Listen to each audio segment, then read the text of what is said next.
So Pranavi పాడిన పాట మీరు ఒకటి కొరియోగ్రాఫ్ చేశారు రీసెంట్గా అది జెంటిల్మెన్లో. అది ఏంటి ఇద్దరు కలిసి చూసారా చూడలేదా ఆ పాటను? అంటే కరెక్ట్ సినిమా రిలీజ్ నేనే లాక్కెళ్ళాను సినిమా, ప్లీజ్ ప్లీజ్ రా రా రా రా రా మనం వెళ్దాం లాక్కెళ్ళా. సినిమాలు చూసే టైం ఉండేది కాదు. ఒకవేళ టైం ఉన్నా అలసిపోయేవాడిని. ఎండలో చాలా ఎండలో షూటింగ్లు అవుతూ ఉంటాయి. దీంతో ఎప్పుడూ ఇంట్లో ఉండి ఎప్పుడు లేజీ ఫెలో లాగా షూటింగ్ లేదంటే అమ్మ అనుకొని పడుకొని ఉంటాను అలా ఏసీ వేసుకొని అలానే. సడన్గా ఇప్పుడు ఒకసారి పెళ్ళైన జీవితంలో సరదాగా మాల్కి వెళ్ళిపోదాం, సరదాగా అటు వెళ్దాం అంటే అని ఫీల్ అవుతూ ఉంటాను. అదే నాకు కంప్లీట్ ఆపోజిట్. నేను ఎక్కడ ఉండలేదు అవుతుందా ప్యాకేజ్ అవన్నీ తెలుసుకోవాలని మరి ఊరికే చేసేసుకుంటారు. మరి సంవత్సరం పాటు అన్ని మాటలు అనిపించుకున్నాను. సంవత్సరం నాకు పడుతుంది ఆ టైం. అయితే మరి జెంటిల్మెన్ కలిసి చూసారా లేదా? లాక్కెళ్ళాను, అది చూసి తర్వాత నిద్రపోయాడు. చూసాను, పాట చూసుకున్నాం. చూసాను. ఎట్లా చేశారు కొరియోగ్రఫీ? చాలా బాగా. నీ ఫేవరెట్ ఏంటి రఘు చేసిన కొరియోగ్రఫీలో సాంగ్స్? నాకు అన్నీ నచ్చుతాయి. ఎక్కువ ఉంటాయి కదా 1 or 2 songs which really like. నాకు ఇదేదో బాగుంది చలి చాలా ఇష్టం. మిర్చి చాలా సటిల్ మూమెంట్స్ ఉంటాయి అందులో. అంటే అందులో పెద్ద డాన్స్ ఉన్నట్టు ఉండదు. అదేంటో చాలా గమనించారో లేదో, ప్రభాస్ గారికి మన బాహుబలి ముందు మిర్చి లాస్ట్ మూవీ కమర్షియల్గా, అంటే ఈ కమర్షియాలిటీ వేరే, మైథలాజికల్ ఇది వేరే, బట్ ఒక నార్మల్ క్యారెక్టర్లో చూస్తే కనుక ఆ story was the last. So ఆ తర్వాత మనం చూడడం ఇంకా 5 ఏళ్ళుగా బాహుబలిలే చూసాం డెఫినెట్గా. ముందు సినిమా అక్కడ ముందు వరకు ఒకలాగా ఉండి మిర్చి నుంచి అమాంతంగా ఒక ఇది క్లాస్ లుక్ అదేంటో తెలియదు. అది అంతే తనలో షేడ్ మారిపోయింది. అంటే అందులో ఉన్న classy look, formal look. So అందులో నా సాంగ్స్ ఉండడం అది సూపర్. కానీ రఘు ఆ పాట it's not a complete melody song, అది చాలా బీట్ ఉన్న సాంగ్. అది ఇదేదో బాగుంది. ఒక బీట్ ఉన్న సాంగ్ని, అంత ఫాస్ట్ బీట్ ఉన్న సాంగ్ని, అంత అంటే కొంచెం పేసీగా వెళ్ళిపోతుంది ఆ సాంగ్. అంత పేసీగా వెళ్ళే సాంగ్ని మీరు అలా సటిల్ మూమెంట్స్తో ఇవ్వాలని అసలు ఎందుకు అనుకున్నారు? Is it your idea total? ఇది మన డైరెక్టర్ కొరటాల శివ గారు కూడా ఫస్ట్ టైం, తను డైరెక్షన్ ఫస్ట్ టైం. సో తను కూడా కూర్చోబెట్టి దేవి మ్యూజిక్ అంటేనే ఎనర్జీ, రైట్? సో పాట వినిపించగానే నేను ఒకరోజు టైం తీసుకుంటాను, ఇంకా లిరిక్ సెకండ్ చరణం ఏదో ఫినిష్ అవ్వలేదు, సరే నెక్స్ట్ డే నేను వచ్చాను. ఇప్పుడు నేను ఒక పాటనే ఆలోచించను.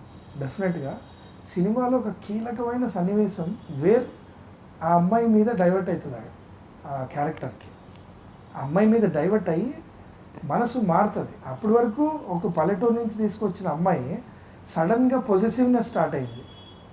వేరే అబ్బాయి ఆఫీస్లో చూడడం స్టార్ట్ అయిన తర్వాత ఇప్పుడు నేను ఒక జర్నీ చూపించాలి. డైరెక్టర్ ఇంటెన్షన్ ఏంటంటే మెలోడియస్గా నేను ఒక జర్నీ చూపించాలి. ఆ జర్నీ ఎండ్ అయ్యేసరికి ఆ అమ్మాయి ఊరు వెళ్ళిపోవాలి, చెప్పపెట్టకుండా ఊరు వెళ్ళిపోద్ది. కరెక్టే కదా, మీరు ఆలోచించారా? సో అంటే వీడు చెప్పకుండా వెళ్ళిపోద్ది. సో వీడు వచ్చే లోపల వెళ్ళిపోద్ది అమ్మ, ఏది అని అంటే లేదు వెళ్ళిపోయింది అని. అంటే అంత జర్నీ జరిగిన తర్వాత అంత ఇమోషన్ తీసుకోవాలి ఒక క్యారెక్టర్, తీసుకుంటేనే నెక్స్ట్ సినిమాలో నెక్స్ట్ స్టేజ్కి వెళ్తారు. సో ఆ జర్నీ చేయాలంటే నేను ఎంతసేపు డ్యాన్స్ అని అంటే జర్నీ ఎక్కడ తెలుస్తుంది? క్యారెక్టర్ కావాలి. సో ఇప్పుడు డైరెక్టర్తో కూర్చొని నేను పల్లవిలో ఇది చేస్తా, నాకు ఈ లొకేషన్ కావాలి, బీజంలో ఇది చేస్తా, ఈ లొకేషన్, చరణంలో ఇది చేస్తా, ఒక పబ్ కావాలి, పాట మధ్యలో పబ్కి వెళ్తారు, సరదాగా ఎగురుతూ ఉంటారు, అక్కడ ఒక సన్నివేశం జరగాలి, అది కమర్షియల్గా కూడా కనపడాలి. ఒక పబ్ కావాలి, ఒక సాఫ్ట్వేర్ ఏరియా కావాలి, తర్వాత ఒక మంచి పీస్ఫుల్ ఒక ఫారిన్ లాంటి లొకేషన్ కావాలి. సో ఇలాంటివి కావాలి నాకు. ఇవన్నీ హైదరాబాద్లో జరగడం కష్టం, ఎందుకంటే తెలుగు క్రౌడ్ని పెట్టుకోండి. అందుకే పూణే వెళ్ళాం, లవాసాకి. అక్కడ లవాసా విన్నారా పేరు? పూణే నుంచి 40 కిలోమీటర్స్. సో అది ఏరియా కొండల మీద ఉంటుంది, అసలు సూపర్బ్ అనమాట అక్కడ. సో అక్కడ పూణేలోనే సాఫ్ట్వేర్ ప్లేస్, అక్కడ చేసేసి తర్వాత పైకి వెళ్ళామని. సో ఇవన్నీ ప్లేస్మెంట్స్ చెప్తూ చేయాలి. నేను ఒకవేళ ఓన్లీ డ్యాన్స్ మీద కాన్సన్ట్రేట్ చేస్తే నన్ను డ్యాన్స్ మాస్టర్ అంటారు, నన్ను కొరియోగ్రాఫర్ అంటారు. Choreography is more than dance master thing. అంటే డ్యాన్స్ ఎవరితోనే కంపోజ్ చేసి మాస్టర్ అవ్వచ్చు. See, he is giving me an opportunity of 3.5-4 minutes to direct and to give a bridge, proper bridge, rhythmic bridge. So అలాంటి సిచ్యువేషన్లో ఇప్పుడు dance songs చాలా ఉంటాయి కమర్షియల్వి, that is only like dreamy thing. ఇలా ఇలా పట్టుకున్నాడా అమ్మాయిని వెంటనే కట్ చేస్తే సెట్లో ఓపెన్ చేస్తారు లేదా ఫారెన్లో ఓపెన్ చేస్తారు. దానికి అసలు అంతు పొంతు హద్దు ఇది ఏమి ఉండదు దానికి. మళ్ళీ ల్యాండ్ అయ్యాడా ఇలా అని ఆకాశంకి వెళ్ళిపోతే నెక్స్ట్ సీన్ ఓపెన్ అవుతుంది. అందులో డ్రీమీ థింగ్. కానీ ఇది పర్టికులర్గా ఇలాంటి స్టోరీతో జరుగుతుంటాయి. అదే మనకు ఐడియాస్ని డైరెక్షన్కి వెళ్ళే ఒక మైండ్ సెట్ని ఇస్తాయి. అందుకనే ఆ కోటాల శివ గారు అన్నారు ఆ రోజు, మాస్టర్ ఒక 40 మంది డాన్సర్లను తీసుకోండి, ప్రొడ్యూసర్స్ స్ట్రాంగ్గా, మీరు ప్రభాస్ గారిది కదా తీసుకోండి. అవసరం లేదు సార్, 15 మంది చాలు, ఎందుకు, అది కూడా నేను మధ్యలో ఎక్కడో వాడతా, నేను హీరో కదా, నేను ఈ పాటకు నేను హీరో అయితే నేను ఈ పాట నేనే నిజంగా పాడుకుంటే రోడ్డు మీద నేను ఎలా డ్యాన్స్ చేస్తా, 100 మందితో చేస్తానా 10 మందితో చేస్తానా అనేది నేను ఆలోచిస్తాను. సో అలానే నేను ఒప్పించాను డైరెక్టర్ని. సరే మాస్టర్ మీ ఇష్టం, మీ కాల్ అన్నారు. ఆయన పక్కన కూర్చొని ఉంటారు ఆబ్వియస్గా. ఏంటంటే ఒక క్యారెక్టర్ని నేను నవ్వమన్నాను. అయ్యో మాస్టర్ ప్రభాస్ అంత నవ్వడు క్యారెక్టర్ వైజ్గా, కొంచెం అవునా సరే ప్రభాస్ నవ్వద్దు డార్లింగ్, కొంచెం తగ్గించేసి మీ క్యారెక్టర్లో అది ఎండప్ చేయండి. సో అలాంటి దానికి వాళ్ళు బార్డర్స్ ఉంటారు, అంటే స్టోరీ లైన్ వాళ్ళు రాశారు కాబట్టి. సో అలా చేసి ఇచ్చాను నేను. సో ఆ సాంగ్ నాకు ఇప్పటికీ అసలు ఇష్టం. అది వెరీ స్వీట్, మంచి రొమాన్స్ ఉంటుంది ఆ సాంగ్లో. మంచి రొమాన్స్, చాలా అందమైన రొమాన్స్. అంటే సెన్షువస్నెస్ కూడా చాలా అందంగా ఉంటుంది, ఎబ్బెట్గా ఉండదు. కాలు పట్టుకొని పెయింట్ వేసేది కానీ, పెయింట్ కాదు బుజ్జి, నెయిల్ పాలిష్. ఎక్కడో ఇద్దరం ఒక చోట వెళ్ళాము, పక్క తెలంగాణ సైడ్ అనుకుంటా, అంటే తెలంగాణ సైడ్. అయితే ఏదో పెట్రోల్ బంక్ లో పెట్రోల్ పోయిస్తే కార్లో ఇద్దరం కూర్చొని, అరే రఘు మాస్టరా సార్ బాగున్నారా అన్నాడు తెలంగాణలో. అంటే బాగున్నా సార్, ఏం సార్ మా పవన్ కళ్యాణ్తో చేయరా అన్నాడు. దేవుడు దయదలిస్తే అన్నీ చేస్తా అబ్బా, ఆయన కూడా మనకు అవకాశం. అరే మీకేం సార్ బడే ఉన్నారు అన్నాడు. నీది ఇప్పటికీ చూస్తుంటా నేను ఇంట్లో, మీరు మైదాకు పెట్టే షార్ట్ మస్తు ఉంటుంది అంటే, మైదాకి ఎక్కడ పెట్టించా ప్రభాస్ పాటలో, గోరింటాకు, మైదాకు గోరింటాకు కూడా కాదు అది, నెయిల్ పాలిష్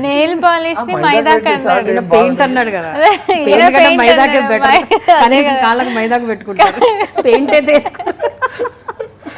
సరే. పాడిన పాటలు ఏది ఇష్టం మీకు? మనవి పాడిన పాటలు యూజువల్గా, అంటే ఇప్పుడు నేను మనిషిని ఇష్టపడిన తర్వాత ఒక ఫేమస్ సాంగ్ మీరు అనేది, ఇప్పుడు నేను అన్నా కూడా అన్ని పాటలు ఇష్టం అంటే ఒక ఫేమస్ పాట.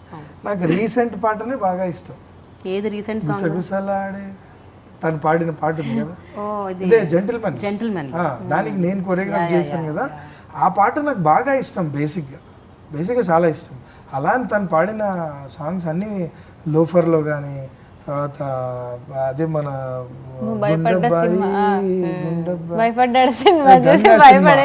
తర్వాత విజయ్ది ఒక సినిమా ఉంది తమిళ, తెలుగు వర్జన్ జిల్లా. చాలా మంచి సాంగ్స్ పాడింది, చాలా మెలోడియస్ వేలో చాలా బాగా పాడింది. అండ్ డెఫినెట్గా తన కెరీర్లో మంచి మంచి సాంగ్స్, హిట్ సాంగ్స్ పాడింది. అంటే హిట్ అంటే నా సెన్స్లో కూడా ఏంటంటే కమర్షియల్ అనేది పక్క పెట్టేసేయండి, మీకు రేడియో సాంగ్స్ అయి ఉంటే మంచిది. అంటే ఎప్పటికీ వినపడాలి. డిచ్చిక్ అనే సాంగ్స్ మీకు ఆ సినిమా ఆడి పోగానే వెంటనే తెలిసిపోద్ది దాన్ని ఏంటో పరిణామం. కానీ కొన్ని సాంగ్స్ ఉంటాయి, పోయినా కూడా సినిమా ప్రశాంతంగా వినుకోవడానికి రేడియోలో ప్లే చేస్తే ఇరిటేట్ అవ్వకుండా ఉండడానికి ఎల్లప్పటికీ ఉంటుంది. అలాంటి సాంగ్స్ పాడింది. వాయిస్ ఆబ్వియస్గా తనది.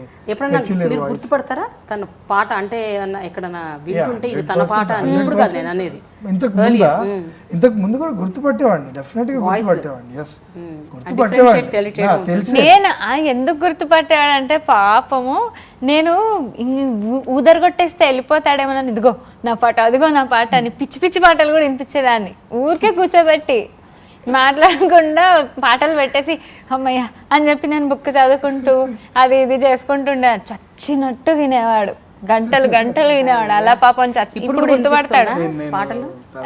ఇప్పుడు ఏం లేదు. మ్యూజిక్ ఫీల్డ్ లో కూడా చెప్తాను అదే. ఇప్పుడు నా ఐడియానే ఒకసారి రుద్దుతూ ఉంటాను, ఏంటంటే సఫకేట్ అవ్వకు. డెఫినెట్గా తన మెంటాలిటీ అదే, సాఫ్ట్గా ఉంటుంది, మీకు తెలిసిందే. వెళ్ళడాలు, ట్రై చేయడాలు. ట్రై అనేది నా ఉద్దేశంలో ఏంటో, అమ్మాయి వెళ్ళి ఒక ఆఫీస్ ముందు నిలబడితే దరిద్రంగా ఉంటుందేమో అనిపిస్తాను. దరిద్రంగానే ఉంటుంది బుజ్జమ్మ. అంటే people should like your voice and give you అంతే అన్నది రఘు ఉద్దేశం. నా ఉద్దేశం మనం వెళ్ళి అడగటం అంటే ఒక అమ్మాయి ఆబ్వియస్గా ఇప్పుడు అమ్మాయిలనే చాలా తక్కువ మందే ఉంటారు, పాటలు పాడే వాళ్ళల్లో తక్కువ మందే ఉంటారు కాంపిటేటివ్ వాయిస్గా కూడా. చూస్తే పెక్యులర్ వాయిస్ డెఫినెట్గా అంత గమకాలు పాడుతూ అంత హై పిచ్ అంత సాఫ్ట్ వాయిస్ అంత ఉంది అని అంటే డెఫినెట్గా వాళ్ళు పిలుస్తారు. సేమ్ కాంపిటీషన్లో కొంతమంది ఏం చేయొచ్చు అంటే నీకంటే ముందు వెళ్ళిపోయి ఆఫీస్లో ముందు నిలబడచ్చు, అది వదిలేసి హ్యాపీగా ఉండి ప్రశాంతంగా ఉండి నీకు వస్తుంటాయి, నువ్వు పాడుతుంటావు. డైలాగ్ విత్ ప్రేమ అండ్ ప్రేమ గారితో ఇంటర్వ్యూ చేయడం చాలా చాలా ఆనందంగా ఉంది. నీకు ఎలా ఉంది ప్రణవి చెప్పు? నాకు చాలా చాలా చాలా ఆనందంగా ఉంది. Thank you Prema garu. And watch this exclusive interview of us in dialogue with Prema on I dream.